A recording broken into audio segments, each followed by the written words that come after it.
अस्सलाम वालेकुम, कैसे हैं आप लोग सब लोग।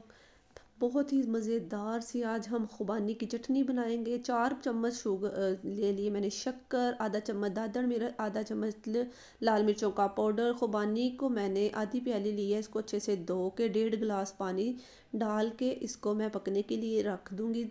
थोड़ा पानी जब गर्म हो जाए, पकने के करीब हो, तो इसके अंदर सारी चीज़ें डाल के इसको मैं 10 से 15 मिनट जो है ना वो पका लूँगी।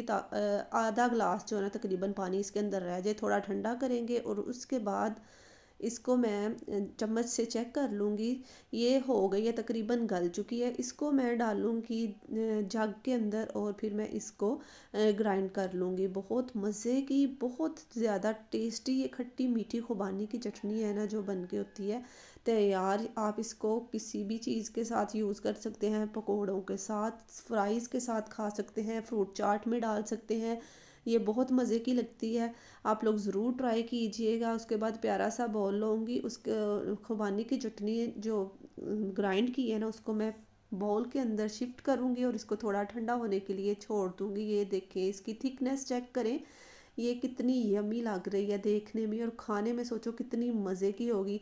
थोड़ा इसको हम लोग करेंगे ठंडा। उसके बाद 2 अदद लीमू उनको काट के और उसका मैं रस डालूँगी इसके अंदर। 2 ही खट्टे माल्टे जो होते हैं ना वो लेने और स्टेनर में इसको स्टेन करके इसके अंदर डाल दूँगी ताकि इसके बीज जो है ना वो स्टेनर में ही रह जाएं। तो इस तरीके से माल्टे भी इसके अंदर डाल के इसको कर दूँगी मिक्स। बहुत ही ज़बरदस्त ये लगती है, आप लोग इसको ज़रूर ट्राई कीजिए। जब तक मैं लीमू और माल्टिन इसके अंदर निचोड़ रही हूँ ना, आप लोग मेरे चैनल को सब्सक्राइब करें, लाइक करें और छोटा सा प्यारा सा कमेंट करके बताएं कि किस किस को ये इस तरीके से बनानी आती है और किसने बना के ट्राई की हुई है। बहुत मज़े की, बहुत खट्टी मीठी ये चटनी जो है ना वो बनती है। शक्कर की जगह आप लोग चीनी भी डाल सकते हैं, ये ऑप्शनल है, चाहे तो आप शक्कर का यूज़ करें चाहे चीनी का यूज़ करें।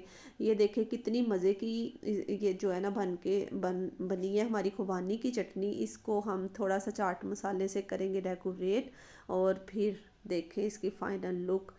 ज़रूर ट्राई कीजिएगा, दुआओं में हमें रखिएगा याद और अपना फीडबैक देना मत भूलिएगा। अल्लाह हाफिज़।